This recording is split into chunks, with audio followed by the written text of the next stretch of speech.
أعوذ بالله من الشيطان الرجيم بسم الله الرحمن الرحيم فلولا نفر من كل فرقة منهم طائفة ليتفقهوا في الدين ولينذروا قوما إذا رجعوا إليهم لعلهم يحذرون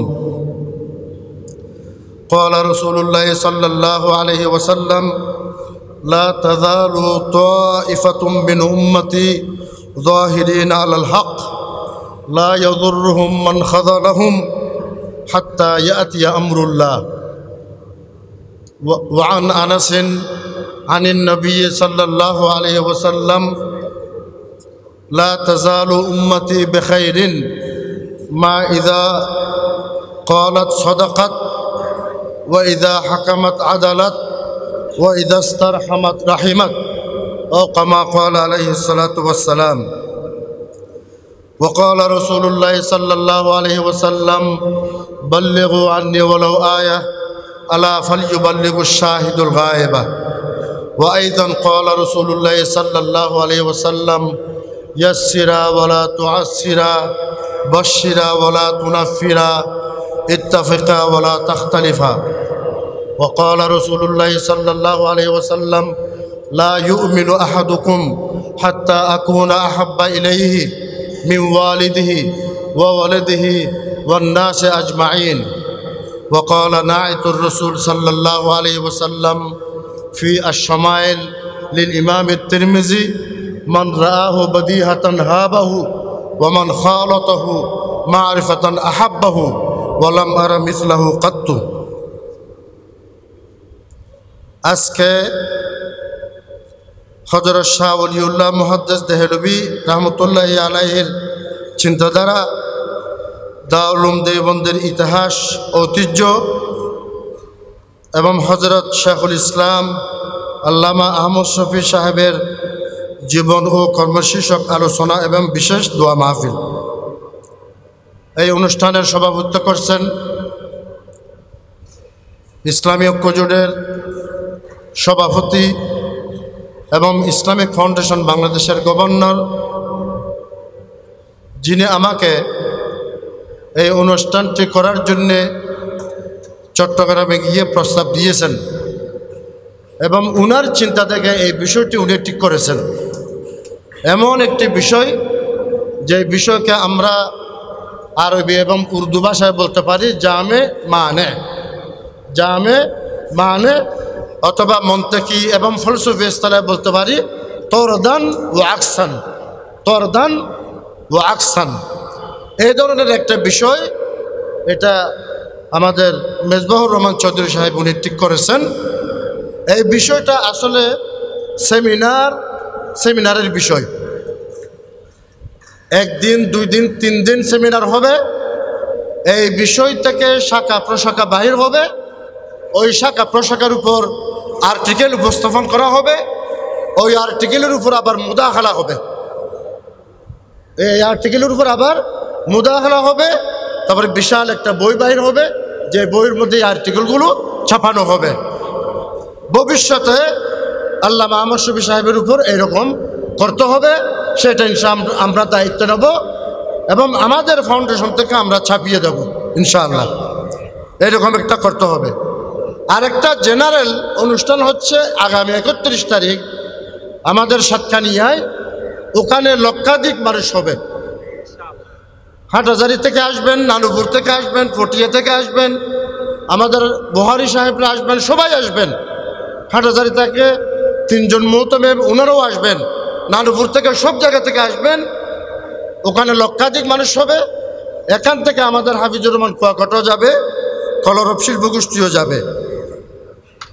ওখানেও আপনাদেরকে আমি দাওয়াত দিচ্ছি। এখানে উপস্থিত হয়েছেন আমাদের শাহতলির পীর সাহেব দামাত বরকাতুহু, উপস্থিত ছিলেন আল্লামা ইয়াহিয়া মাহমুদ সাহেব। এখানে উপস্থিত হয়েছেন আমার খুব আপনজন জনাব মৌলানা রুহুল আমিন উজানবী। আর এখানে উপস্থিত হয়েছেন জামিয়া ইসলামিয়া পটিয়া জমিরিয়া কাসিমুল উলুম মাদ্রাসার মুঈন মুহতামিম মৌলানা আবু তাহের নদভী কাসিমি। এখানে উপস্থিত হয়েছেন আমাদের মৌলানা ওয়াহিদুজ্জামান সাহেব। এখানে উপস্থিত হয়েছেন আমাদের জনাব মৌলানা দেলাওয়ার হোসেন সাইফি সাহেব।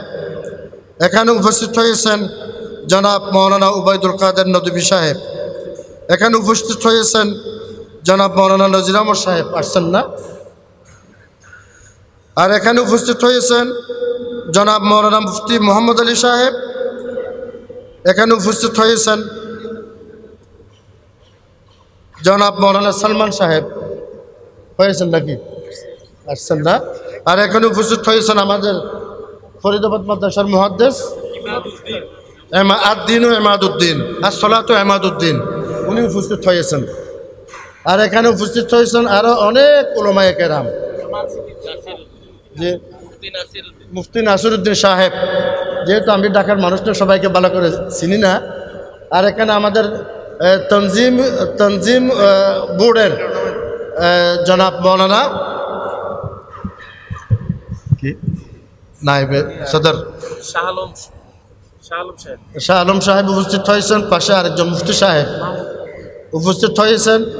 আমাদের হেফাজতের চট্টগ্রাম মহানগরী আমির জনাব মৌলানা আব্দুল জব্বার সাহেব উপস্থিত হয়েছেন। জিরি মাদ্রাসার মৌলানা হুবাইবের পক্ষ থেকে মৌলানা হোসেন আল মাহমুদ সাহেব উপস্থিত হয়েছেন। যেহেতু মৌলানা তৈয়ব সাহেবের উপরও এখানে আলোচনা হবে এবং এখানে আরও অনেক আলেম উলামা উপস্থিত হয়েছেন। আমার সামনে অনেক আলেম উলামা এবং তলবায়ে এজাম উপস্থিত হয়েছেন। আমি নিজে লজ্জাবোধ করতেছি যে আমাকে প্রধান অতিথি করা হয়েছে, আমি মুরব্বী না। এখানে অনেক মুরব্বিয়ান এখানে উপস্থিত হয়েছেন, তাদেরকে প্রধান অতিথি করা উচিত ছিল, কিন্তু আমাকে এসরার করেছেন মেজবাহুর রহমান চৌধুরী সাহেব যে আপনাকে প্রধান অতিথি হতে হবে। সাতকানিয়াতে প্রধান অতিথি হলে অসুবিধা নেই, ওখানে তো আমি এমপি, ও এমপি তো প্রধান অতিথি হতে পারে। আর ওখানে তো যে বোর্ড অফ গভর্নর মৌলানা মুনিরুজ্জামান রব্বানী সাহেব উপস্থিত আছেন। ইসলামী ঐক্য জোটের সেক্রেটারি জেনারেল উনি উপস্থিত আছেন। আর কে পাচ্ছেন? জি, আরো অনেকে উপস্থিত হয়েছেন। সাতকানিয়াতে প্রধান অতিথি হতে অসুবিধা নেই। এটা আপনার স্বাধীনতার পরে নৌকার এমপি আমি দুবার হয়েছি, অলওয়েজ জামাত ইসলামী ছিল ওখানে। তা আমি প্রথমে আপনাদেরকে শুকরিয়া আদায় করতেছি। আমি লা ইউমিনু আহাদুকুম এই হাদিসটা কেন পড়েছি? যেহেতু আমাদের নবীজির শানে বেয়াদবি করা হয়েছে, সেই কারণে এজাহারে মুহাব্বতের জন্যে এই হাদিসটা আমি উচ্চারণ করেছি। একটু সংক্ষিপ্তভাবে বলবো।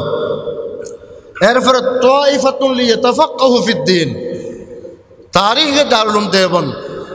তাইফা কাকে বলা হয়েছে? যুগে যুগে তাইফা আছে মিনাল উলামা, কিন্তু এই যুগে সবচেয়ে বড় তাইফা হলো মিনাল উলামায়ে দেওবন্দিয়িন, মিনাল উলামায়ে দেওবন্দিয়িন। এরপরে যে হাদিস শরীফে যেটা বলা হয়েছে তাইফাতুন যাহিরিনা আলাল হক, সেই তাইফা মিনাল উলামা আর দেওবন্দিয়িন। কারণ তারিখে দারুল উলুম দেওবন্দের মুকদ্দমায় এই আয়াত এবং এই হাদিস এভাবে উল্লেখ করা হয়েছে। তারিখে দারুল উলুম দেওবন্দ দুই রকমের লিপিবদ্ধ আছে। একটা হচ্ছে ইন জেনারেল, যেটা সচরাচর আপনারা পড়েন, আর একটা তারিখে দারুল উলুম দেওবন্দ যেটা মৌলানা উবাইদুল্লাহ আল আসাদি উনি লিখেছেন। এটা হচ্ছে ফিকিরি, তারিখি, দাওয়াতি, ইসলাহি, ইনকিলাবি। শুধু ওইটা পড়লে হবে না, এটাও পড়তে হবে। তখন আপনি দারুল উলুম দেওবন্দকে ভালো করে চিনবেন, না হলে চিনবেন না। এখন আপনি দেওবন্দকে চেনার জন্যে উৎস কি, রেফারেন্স কি? এই দুটি কিতাব বললাম, আরও কিতাব আছে। মৌলানা মুনাজ্জর হাসান গিলানি সওয়ানে কাসিমি, সওয়ানে কাসিমি পড়তে হবে, না হলে দেওবন্দকে আপনি জানবেন না। শেখ আবুল হাসান নদভীর আল মুসলিমুনা ফিল হিন্দ পড়তে হবে, নাহলে দেওবন্দকে জানবেন না। শেখ আবুল হাসান নদভীর আস-সিরাউ বাইনাল ফিকরাতিল ইসলামিয়া ওয়াল ফিকরাতিল গরবিয়া ফিল আকতারিল ইসলামিয়া পড়তে হবে, নাহলে দেওবন্দকে আপনি জানবেন না। আপনাকে পড়তে হবে তারিখ দাওয়াতিল ইসলামিয়া ফিল হিন্দ, এটা পড়তে হবে, না হলে দেওবন্দকে আপনি জানবেন না। আবুল হাসান নদভীর আব্বা আব্দুল হাই হাসানি उनार किताब अस-सक़ाफ़तुल इस्लामिया फ़िल हिंद, हिंदुस्तान में इस्लामी उलूम फ़ुनून এটা পড়তে হবে, না হলে দেবনকে আপনি জানবেন না। बर्र सग़ीर में मदारिस इस्लामिया के नसब तालीम व तरबियत मुनाज़िर आज़म गीलानी 2 खंड এটা পড়তে হবে, না হলে আপনি দারুল উলুম দেবনকে জানবেন না। এইসব কিতাব আপনি পড়লে তাহলে দেবনকে আপনি ভালো করে বুঝবেন এবং জানবেন। এবং দেবনদের হাসব নসব কি, হাসব নসব একটু পানি, আমরা তো হাসব নসব আমার নাম কি, আমার আব্বার নাম কি, আমার দাদার নাম কি, তা আমার ব্যাপারে অনেকে শোভা করে, সেজন্য আমি আমার হাসব নসব একটু বলি সংক্ষিপ্তভাবে। আমার দাদা হজরত মৌলানা রশিদ আহমদ গঙ্গুই সাহেবের ছাত্র এবং শিষ্য মুরিদ বায়াত, এবং গঙ্গুই সাহেবের যত খুলাফা আছে তার মধ্যে প্রবীণতম। আমার আব্বা মৌলানা খলিল আহমদ সাহারনপুরীর ছাত্র হজরত মৌলানা আশরাফুল থানভী সাহেবের মুরিদ বায়াত। আমার দাদার আব্বা একজন দরবেশ ওলি ছিলেন, ওই সময় দারুল উলুম দেওবন্দ হয় নাই। উনার আব্বা উনার দাদা এইরকম হতে হতে হজরত সেই ইয়াসিন মক্কি, সেই কারণে আমার ব্যাপারে সভা করার কোনো দরকার নেই। আল হালালু বায়্যিনুন ওয়াল হারামু বায়্যিনুন ওয়া বাইনাহুমা মুশতাবাহাত ফামান ইত্তাকা শুবহাত ফাকাদ ইস্তাবরা লিদীনিহি। আমার ব্যাপারে একটু সভা করিয়েন না, আমি আপনাদেরই মানুষ। তো এখন দারুল উলুম দেওবন্দের হাসব নসব কি এটা একটু বলি। হাসব নসব হলো 3 ওলিউল্লাহি দরসগাহ है। শেখ আবুল হাসান নদভীর আব্বাও লিখেছেন, সবাই লিখেছেন 3 ওলিউল্লাহি দরসগাহ है। এমন 3টি শিক্ষা প্রতিষ্ঠান, যে 3টি শিক্ষা প্রতিষ্ঠানের ব্যাপারে বলা হয় 3 ওলিউল্লাহি দরসগাহ है, যেগুলোর সাথে ইন্তেসাব হলো হযরত শাহ ওলিউল্লাহ মুহাদ্দিস দেহলভী। 1 নম্বরে দারুল উলুম দেওবন্দ, যেটার প্রতিষ্ঠাতা হুজ্জতুল ইসলাম হযরত মাওলানা কাসেম নানুতুবি, যিনি এমন কয়েকটি কিতাব লিখেছেন যে কিতাবগুলো বর্তমান উলামারা বুঝবেন কিনা আমি জানি না। কেবলা নুমা, আবে হায়াত খালিল সাহেব জালালাইন পড়াবার সময় আমাদেরকে বলতেন আবে হায়াত কো পানে সে কম নেই। খালিল সাহেব বুঝতেন রসুল হাজারবি ছাত্র, উনি রসুল থেকে কম না। হজরত শেখুল মশাইব মৌলানা জবিরুদ্দৌলা সাহেবের নাতি, আমাদের ছাত্র, আমাদের উস্তাদ।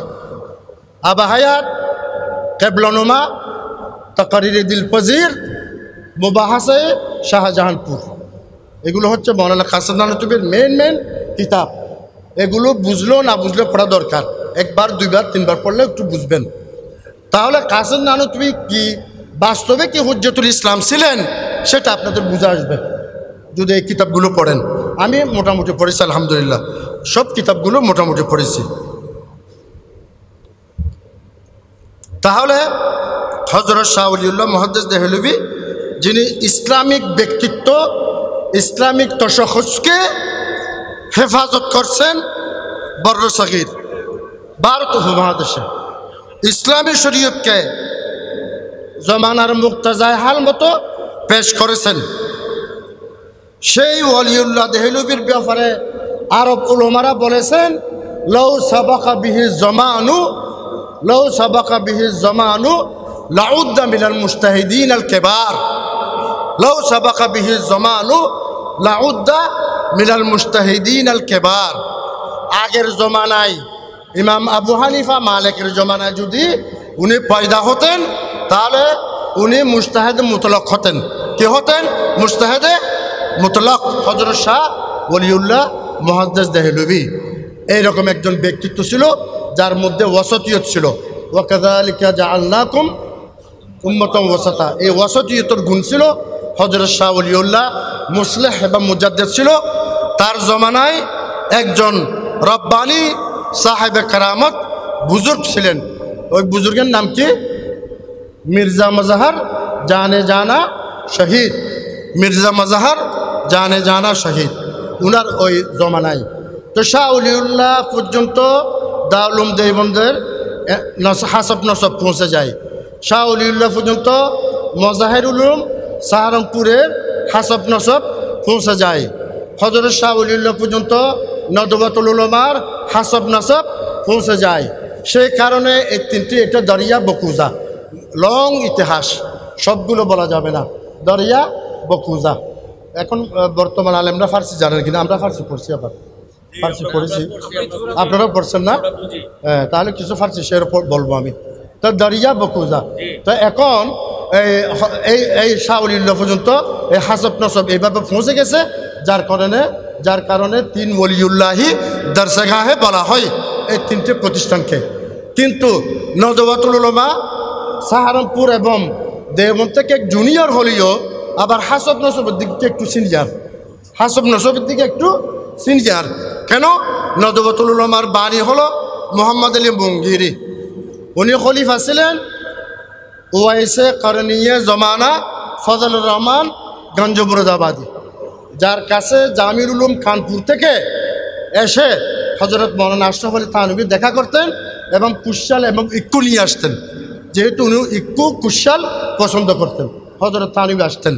তাহলে মুঙ্গিরি খলিফা ফজলুর রহমান গঞ্জমুরাদাবাদী, ফজলুর রহমান গঞ্জমুরাদাবাদী খলিফা ডাইরেক্ট শাহ আব্দুল আজিজ, ডাইরেক্ট শাহ আব্দুল আজিজ, শাহ আব্দুল আজিজ খার ছেলে, শাহ ওলিউল্লাহর ছেলে। তাহলে হাসব নসব কম হয়ে গেল না? কম হয়ে গেছে। উন্নাও লখনৌ এবং কানপুরের মাঝখানে। এই যে ওই সময়কালীন বড় বড় বুজুর্গ হজরত ফজলুর রহমান গঞ্জমুরাদাবাদী, মৌলানা কাসেম নানতুবি, রশিদ আহমদ গুঙ্গহি, আব্দুল হাই ফেরেঙ্গি মহল্লি সবচেয়ে কম বয়স পেয়েছেন আব্দুল হাই ফেরেঙ্গি মহল্লি। তারপরে কম বয়স পেয়েছেন মৌলানা কাসেম নানতুবি, আর বেশি বয়স পেয়েছেন, খুব বেশি বয়স পেয়েছেন ফজলুর রহমান গঞ্জমুরাদাবাদী। সেই জন্য এবং মুহাশিয়ে বুখারী আহমদ আলী সাহারানপুরি, এটা নজরসানি এবং তসফি করেছেন কে? ফজলুর রহমান গঞ্জমুরাদাবাদী। তো লোকেরা বলতে লাগলেন উনি একজন আলেম রব্বানি বুজুর্গ মানুষ, উনি কি বুখারী তসফি করবে? কিন্তু অনেক দাগ লাগিয়েছেন। এবং মৌলানা কাসেম নানতুবিও বুখারী শরীফের মুহাশশি ছিলেন 4 পারা। কয় পারা? 4 পারা। উনি ওই সময় একটা লাইব্রেরিতে থাকতেন, দিল্লিতে লাইব্রেরিতে। তো এইভাবে 3 ওলিউল্লাহি দরসগাহের হয়ে গেছে, হাসব নসব বর্ণনা হয়ে গেছে। আমি সংক্ষিপ্তভাবে তারপর আর 3 জন আগাবের, শেখ আহমদ সরহিন্দি, শাহ আব্দুল্লাহ মুহাদ্দিস দেহলভী, শাহ ওলিউল্লাহ, এই 3 জন আমাদের আকাবের। এবং শাহ ওলিউল্লাহ হচ্ছে ওয়ান্তাহাত ইলাইহি রিয়াসতু আল উলুমিল ইসলামিয়া। এই শব্দ ব্যবহার করেন আব্দুল হাই হাসানি নুজহাতুল খাওয়াতের মধ্যে, যেটা 8 খণ্ড, 5,500 আলেম উলামা, রাজা বাদশাদের জীবনী। ওই সমস্ত রাজা বাদশাহ যারা ইনসাফ এবং আদিল ছিলেন এবং বুজুর্গ ছিলেন, যেমন ঔরঙ্গজেব 5,500 মানুষের জীবনী নুজহাতুল খাওয়াতের। এবং মুনাজারা আছেন গিলানি দেবন্দি বলেছেন, ইবনে খাল্লাকানের ওয়াফায়াতুল আয়ান থেকে নুজহাতুল খাওয়াতের জামে মানে, ইবনে খাল্লাকানের ওয়াফায়াতুল আয়ান থেকে জামে মানে কি? নুজহাতুল খাওয়াতের, এইভাবে বলেছেন। তো সেই নুজহাতুল খাওয়াতের মধ্যে এইসব জীবনী, এদের জীবনীগুলো উল্লেখ করা হয়েছে। তা আমি যেটা বলতে চাচ্ছি যে 3 ওলিউল্লাহি দরসগাহ হয়ে গেল।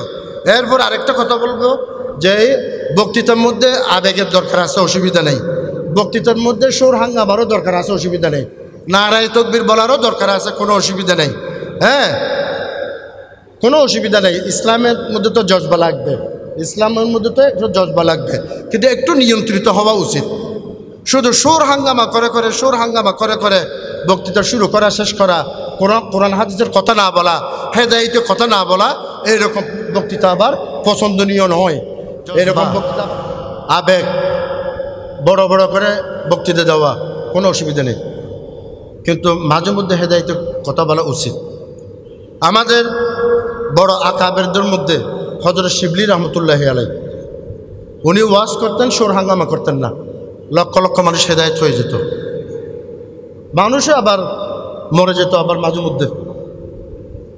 তো উনি মানুষ একজন মরে গেল হযরত শিবলির ওয়াজে, মরে যাওয়ার পরে হাকিম বক্তার কাছে বিচার গেল, চিফ জাস্টিস উপস্থিত হলো, আপনি এই মানুষকে কোনো অপরাধ ছাড়া মেরে ফেলছেন কেন?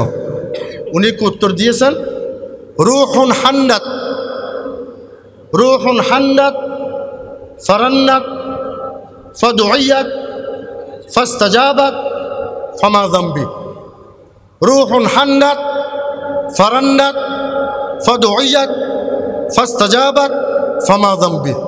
এখানে একটা রূহ আছে, এই রূহ দিদারে এলাহি, আল্লাহর সাথে সাক্ষাৎ করার জন্যে সকল লোক প্রেরণার সৃষ্টি হয়েছে।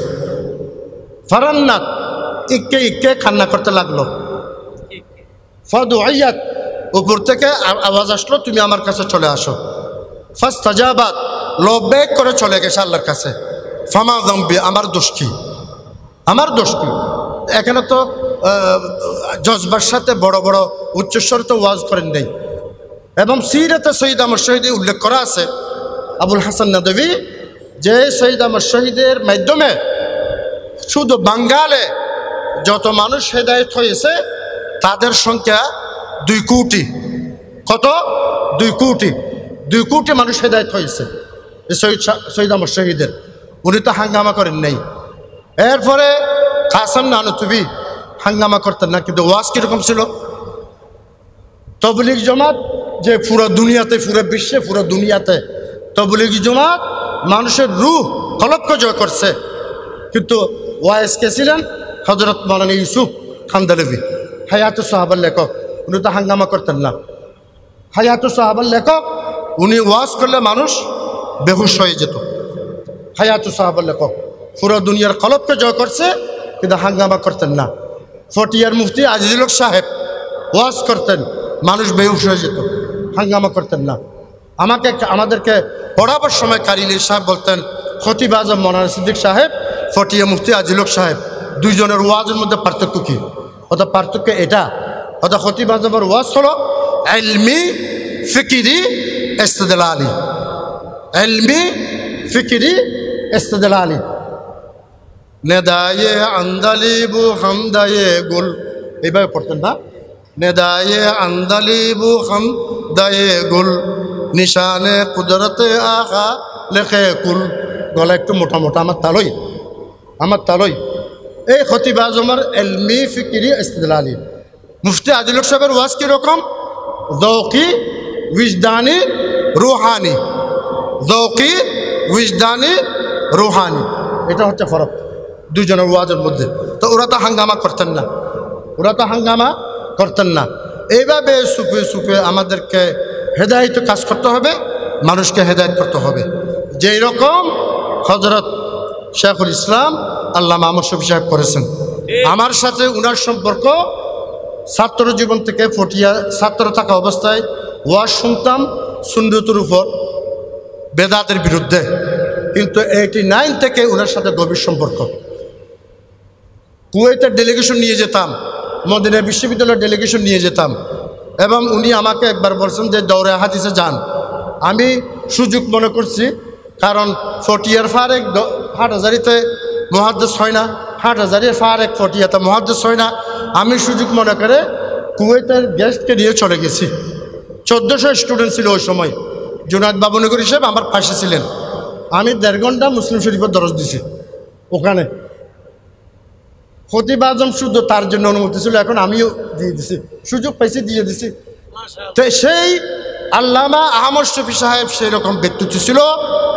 বশির হোসেন সুকফা, হাজি ইউনুস সাহেবের খলিফা, আলাইনের ওকাফের মুদির, ওনার ওখানে ইজিপশিয়ান ওলামা, মিশরি ওলামা, সিরিয়ান ওলামারা আসতেন। ওখানে আল্লামা আহমদ শফী সাহেব ওয়াজ করতেন। উনি বলতেন, জমিশ্রেষ বয়ে पैरा हिंसनीदी चरादर चाहे के नानश नदीदी ये के पुरसी दजा गुम कर दफरजन के आय रोशन गहर पीरे खैरदमन गहे बर तौर में आला नशीनम गहे बर पुष्ट पाए खुद नबीनम अगर दरवेश बर हाले बमांदे सरे दस आज दो आलम बर फशांदे। এগুলো আমি আরবি করে দিতাম, এগুলো আমি আরবি করে দিতাম, তসব্বুফ, রুহানিয়ত। আর আমিও আবার ওয়াজ করতাম ওখানে, আমি ডাইরেক্ট আরবিতে করতাম, ডাইরেক্ট আরবিতে করতাম। তো শেখ নদী সাহেব বলেছেন আনাসারে আরবার নাম হচ্ছে দেবন। আনাসারে আরবার নাম হলো দেবন। এক নম্বর হলো তৌহিদে খালিস, তৌহিদে খালিস মুখতসর। 2 নম্বর হচ্ছে ইসলাহে বাতিন, তাজকিয়াতুন নফস, যেখানে বেদাত শিরিক থাকবে না, কোরআন সুন্নাহ ভিত্তিক। 3 নম্বর হচ্ছে আতিফাতুল জিহাদ লিইলাই কালিমাতিল্লাহি আল উলিয়া, লিইলাই কালিমাতিল্লাহি আল উলিয়া। এই 4টা ইত্তেবায়ে সুন্নাত, এই 4টা আনাসার আরবা'র নাম সচ্ছা আলাই আবুল হাসান নদভী বলেছিলেন। সচ্ছা আলাই শামিলির ময়দানে দিল্লি এবং সাহারানপুরের মাঝখানে হাজি এমদাদুল্লাহ মুহাজির মক্কি কাসেম নানতবী গঙ্গেই সাহেব যুদ্ধ করেছেন ইংরেজদের বিরুদ্ধে। হাফেজ জামিল শহীদ শাহাদত বরণ করেছেন। থানা ভবনের মধ্যে সেপেই আন্দোলনের ক্যাম্প তৈরি করেছে মৌলানা হাজি এমদাদুল্লাহ মুহাজির মক্কি। আপনি আবার আকাবেরে দেবনকে গালি দেন, ইংরেজদেরকে ব্রিটিশদেরকে বিতাড়িত করেছেন উনারা, আবার তাদেরকে গালি দেন। আল্লামা আহমদ শফী সাহেবের বিরুদ্ধে মুনাজারা চ্যালেঞ্জ করেন সংসদে ভান্ডারি, আর আমি উত্তর দিলাম। আপনারা আবার এই আকাবের দেবন যাদের অবদান পুরো বিশ্বে রন্ধে রন্ধে এবং যাদের বদৌলতে ইংরেজরা এখান থেকে পালিয়েছে, তাদেরকে আপনি গালি দিচ্ছেন উলামায়ে রব্বানি। তো সেই কারণে আমি বলবো, নদভী সাহেব বলেন ইন্নাদ দেওবন্দিয়া লা ইয়াকুনু দেওবন্দিয়ান ইল্লা ইযা তামালাত হাযিহিল খাসাইসুল আরবাউ। এই 4টি বৈশিষ্ট্য হলে উনি দেওবন্দি হবেন। যেরকম বলছেন যে শাহুল হিন্দ মাহমুদ হাসান দেওবন্দির কাছে জিজ্ঞাসা করেছেন আপনার 4 জন শাগিরিদ কে বেশি ভালো? উনি উত্তর দিলেন সবাই ভালো। কি বললেন? হযরত আশরাফ আলী থানভী, আশরাফ মেরা কলম হে, আশরাফ মেরা কলম হে, আনোয়ার মেরি কিতাব হে, আনোয়ার মেরি কিতাব হে, শব্বির মেরি জুবা হে, শব্বির মেরি জুবা হে, হোসেন মেরা তাকওয়া হে, হোসেন মেরা তাকওয়া হে। আমি আর একটা শব্দ বাড়াই, ইলিয়াস মেরি সুজিশ হে, সুজিশ, সুজিশ কলব, আল হুরকাতুল কলবিয়া। ইলিয়াস মেরি সুজিশ হে। ইলিয়াস মানে কে? হযরত মৌলানা ইলিয়াস বানিয়ে তবলিগ। আচ্ছা, যা হোক, আমি আর কথা লম্বা না করি। আল্লামা আহমদ শফী সাহেব, দারুল দেবন, শাহ ওলিউল্লাহর ব্যাপারে এগুলো বলতে গেলে অনেক সময় লাগবে। এবং আমি যেহেতু আওয়ামী লীগের এমপি, সাতকানিয়া লোহাগাড়া আওয়ামী লীগের এমপি না হলে কোনোদিন এমপি হতে পারবে না। এটা আড্ডাহানা, কাদের আড্ডাহানা আপনারা জানেন। সাতকানিয়া লোহাগাড়া কাদের আড্ডাহানা আপনারা জানেন। আমি পরিষ্কার পরিচ্ছন্ন করেছি। ওখানে আমি 2 ধরনের ওয়াইজিন ঢুকতে দিই না, জামাত ইসলামের ওয়াইজিন, বেদাতি ওয়াইজিন। এই 2 ধরনের ওয়াইজিন আমার এখানে ঢুকতে পারে না। দেওবন্দিরা ঢুকতে পারে, আবার দেওবন্দিদের মধ্যে 2-4 জন ঢুকতে পারে না, নাম বলবো না। তো এগুলো একটু আপনাদেরকে বুঝতে হবে। কারণ মাননীয় প্রধানমন্ত্রী শেখ হাসিনাকে এই যে কমে স্বীকৃত হয়েছে এমনি হয় নাই। মাননীয় প্রধানমন্ত্রী শেখ হাসিনা আমাকে বলেছেন 9 বছর আমি স্টাডি করেছি। কার মাধ্যমে? আমার মামা সামরিক সচিব মেজর জেনারেল মিয়া মোহাম্মদ জয়নুল আবেদিন রহমতুল্লাহ আলাইহির মাধ্যমে। এবং মিয়া মোহাম্মদ জয়নুল আবেদিন সামরিক সচিব আমার আব্বার ছাত্র। আবার উনি দেওবন্দিয়ত এত বেশি জানতেন না, সরকারি মাদ্রাসা পড়েছেন। কিন্তু তার পেছনে আমি 2-3 বছর মেহনত করে দেওবন্দিয়ত এমনভাবে জেহেন সাজি করেছি, উনি বলতেন এই দেশের সহি ইসলামী শিক্ষা, সহি আকীদার জন্য দেওবন্দি ছাড়া আর কোনো বিকল্প নাই। এবং উনি এবং আমরা মিলে মাননীয় প্রধানমন্ত্রীর জেহেন সাজি করেছি।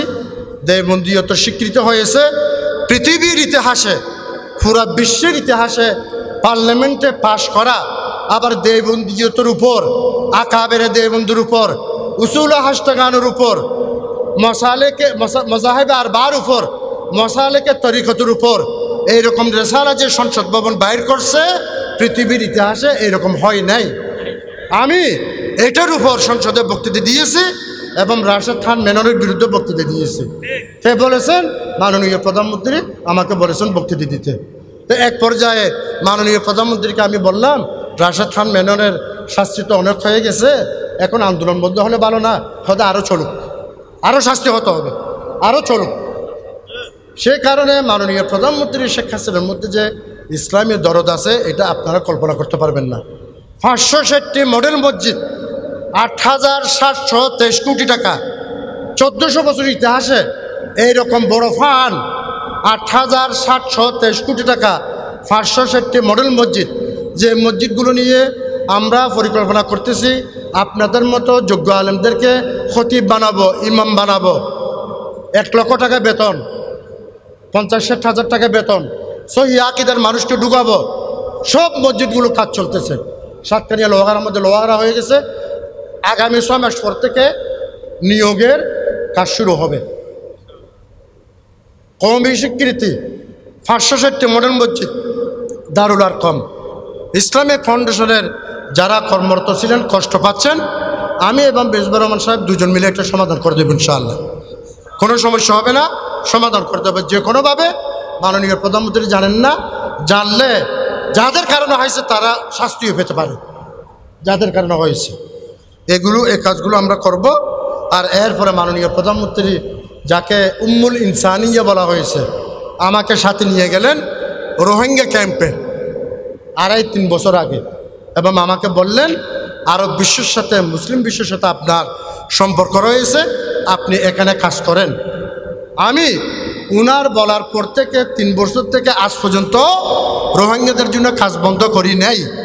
পৃথিবীর ইতিহাসে বাসানসর, যেটা রোহিঙ্গাদের জন্য তৈরি করা হয়েছে, এবং রোহিঙ্গা 11 লক্ষ এইরকম মুহাজিরিনদেরকে আশ্রয় দিয়েছে, পৃথিবীর ইতিহাসে এরকম নাই। কিছু অপরাধ হচ্ছে, কিন্তু 1-2 জন করতেছে, কিন্তু রোহিঙ্গারা 100% দেবন্দি। ওখানে আমি 16,000 বাড়ি করেছি, 7,000 টিউবওয়েল দিয়েছি, 7,000 লাইট দিয়েছি, মেডিকেল ক্যাম্প করেছি, ওয়াটার প্ল্যান্ট করেছি, মসজিদ করেছি, মাদ্রাসা করেছি, এবং বলা হচ্ছে ওনারা নাম দিয়েছেন শেখুল হিন্দ মসজিদ, হাকিমুল মসজিদ, তারপরে হুজ্জতুল ইসলাম মসজিদ, এইভাবে ওনারা নিজেরা নাম দিয়ে দিয়েছেন ওই মসজিদগুলোতে। সে কারণে মাননীয় প্রধানমন্ত্রীর নির্দেশনার কারণে, মানবতার মা, আমি এই কাজগুলো করে যাচ্ছি। আপনারা যেহেতু আমি কাছ থেকে দেখতেছি, আপনারা আমাদেরকে ওনাদেরকে বুঝবেন না। এবং বঙ্গবন্ধুর আমল থেকে কাকরাইল ইসলামিক ফাউন্ডেশনের মতো প্রতিষ্ঠান পুরো বিশ্বে নেই, তবলিগে ময়দান, এবং শেখ হাসিনা এটাকে কন্টিনিউ করতেছেন। এইরকম তো কাজ, ইসলামিক কাজ আমরা দেখি না। জোট সরকার ছিল, জামাত ইসলামের সাথে ছিল, ওরা কি করেছেন আমি কিছু খুঁজে পাই না। আমি জাহিরি যে উন্নয়ন হচ্ছে, ফ্লাইওভার থেকে শুরু করে যা এগুলো কথা বলতেছিলাম, শুধু ইসলামিক বিষয় নিয়ে, তো এগুলো করতে গিয়ে যদি আমরা অপরাধী হয়, তাহলে আমরা কি করব, আপনারা একটু আমাদেরকে বুঝাই দেন, গাইডলাইন দেন, কীভাবে আমরা চলবো। এটা বললে অপরাধ, এটা বললে অপরাধ। আমার মন বড় বেশি দুঃখ হয়। আহমদ শফি সাহেবের ইন্তেকালের 1 সপ্তাহ আগে ওনার সাথে আমার লম্বা বৈঠক হয়েছে। আমি হাটহাজারিতে ঘন ঘন যাই, উনি আমাকে বক্তৃতা করতে দেন, কিন্তু উনি সুস্থতার দিকে যাচ্ছিলেন, সেহত আফিয়তের দিকে উনি যাচ্ছিলেন। হয়তো তকদিরে মুআল্লাক, তকদিরে মুবরম, আরও হয়তো বাঁচতেন। কিন্তু উনি এমন আন্দোলন দেখেছেন, যে আন্দোলন দেখে আপনি এবং আমার মতো সুস্থ মানুষও বেঁচে থাকবে না, হার্ট অ্যাটাক করবে। এই আন্দোলনটা উনি দেখাটা উচিত হয় নাই, কাম্য হয় নাই। যাদের মাধ্যমে এই আন্দোলন হয়েছে, যারাই হোক, এটা আমরা মানি না এবং পছন্দ করি না। যারা খাটিয়া কাঁদে নিয়েছে, যাদের বিরুদ্ধে উনি আজীবন কথা বলেছেন, খাটিয়া কাঁদে নিয়েছে, এগুলোকে আমরা মানি না, এগুলোকে আমরা মানি না। এই মেসেজগুলো সব জায়গায় পৌঁছিয়ে দেওয়া দরকার। দেবন্দের আকাবেরদেরকে তসকি করার জন্যে, যে এই আকাবেররা বুজুর্গ, এটা বলার জন্য কি কোনো একজন বেদাতি এবং ভান্ডারি লাগবে? বেদাতি এবং ভান্ডারি এসে কেন বলবে অমুক বুজুর্গ বুজুর্গ, অনেক বুজুর্গ বুজুর্গ, অনেক দেবন্দের আকাবের, উনার সার্টিফিকেট লাগবে কেন? উনার তস্কিয়া লাগবে কেন? উনারা নিজেরা তস্কিয়া, নিজেরা মুজাক্কা, কোনো তস্কিয়ার দরকার নেই। তো এইসব কথাগুলো বললে, আমাদের বিরুদ্ধে কথা বলে, তা আমরা কোন ধরনের কথা বলবো? আমরা যেহেতু দলীয় এমপি, নৌকার এমপি, শেখ হাসিনা আমাকে সব কিছু অনুমতি দিচ্ছেন, আমাকে খুব স্নেহ করেন, অসম্ভব বেশি স্নেহ করেন। এবং উনি আমাকে বলেন যে আল্লামা মাহফুজুল্লাহ ফাউন্ডেশনের 1000 মসজিদ করেছেন, হাজার হাজার প্রকল্প করেছেন, শত শত মাদ্রাসা করেছেন, অতএব এটা কীভাবে আপনি পরিচালনা করেন? খুব আমানতদারির সাথে বাংলাদেশের 64টি জেলায় 487টি উপজেলায় আমার কর্মকাণ্ড রয়েছে আলহামদুলিল্লাহ। তো এই কাজগুলো করে যাচ্ছে। মাননীয় প্রধানমন্ত্রী শেখ হাসিনা আমাদেরকে উৎসাহিত করতেছেন, তাহলে আমরা আর কি করব? ওই সময় তো কোনো কিছু করার সুযোগ ছিল না, এই সময় তো সব কিছু আমাদের সুযোগ সৃষ্টি হয়েছে। এবং উনি যে নেতৃত্ব আছে এটা তো আল্লাহর হুকুম। আল্লাহর হুকুম কি? এই ওটা বলেন, অত ঈদু মান্তাসা অত দিল্লু মান্তাসা কুলিল্লাহুম্মা মালিকাল মুলক, এগুলো তো আমাদের মানতে হবে না? এগুলো তো মানতে হবে। তো সেই কারণে আমি যেহেতু আওয়ামী লীগের এমপি, আমাকে এই ধরনের কিছু কথা বলতে হবে। কিন্তু সেখানে যদি কোনো ইসলাহ করতে হয় আপনারা আমাকে ইসলাহ করবেন, আর কোনো সওয়ালে মুকদ্দর থাকলে এটা বলবেন, আমি উত্তর দেবো ইনশাআল্লাহ, চেষ্টা করব। কোরআন হাদিস ভিত্তিক আমি এখনও লেখাপড়া করি এবং করাই। আমি দারুল মাআরিফে অনেক বছর মুসলিম শরীফ পড়াইছি, আর এখনও ইসলামী বিশ্ববিদ্যালয় মুসলিম শরীফ পড়াইছি। এবং এই যে করোনাকালীন টাইমে আমি 1000 পৃষ্ঠা কিতাব লিখেছি, যেগুলো 2 মাসের মধ্যে সেফে আসতেছে, আরবিতে এবং বাংলাতে, উর্দুতে, 3 ভাষায় 1000 পৃষ্ঠা কিতাব লিখেছি। এবং 8 কোটি টাকা দান করেছি, 8 কোটি টাকা দান করেছি। 5000 উলামাদেরকে কওমি বেতন দিয়েছি, 8 কোটি টাকার কাজ করেছি। তাই এগুলো করলে অপরাধ, এটাও বললে অপরাধ, আর সুর হাঙ্গামা করে ওয়াজ না করলে অপরাধ, একটু শেখ হাসিনার কথা বললে অপরাধ, ওটাও বললে অপরাধ। তাহলে আমরা কোন দিকে যাব? তাহলে আমি কথা শেষ করি, আর কথা না বাড়াই, যেহেতু জমাতের টাইম হয়ে যাচ্ছে। আপনারা আমাদেরকে ফেসবুকের মাধ্যমে, সোশ্যাল মিডিয়ার মাধ্যমে আমাদেরকে পরামর্শ দেবেন, অ্যাডভাইস করবেন। যেগুলো সঠিক সেগুলো আমরা গ্রহণ করব, আর যেগুলোর উত্তর সেটার উত্তর দেব। আমার মোবাইল নম্বর হচ্ছে, একটু লিখেন, 010713। সব কথার আমি উত্তর দিই রাত 12টার পরে, 11টার পরে। 01713 120 220 220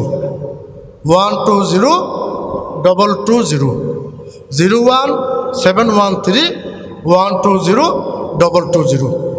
ওয়া আখিরু দাওয়ানা আলহামদুলিল্লাহি রাব্বিল আলামিন। ওয়াসসালামু আলাইকুম ওয়া রাহমাতুল্লাহি ওয়া বারাকাতুহু।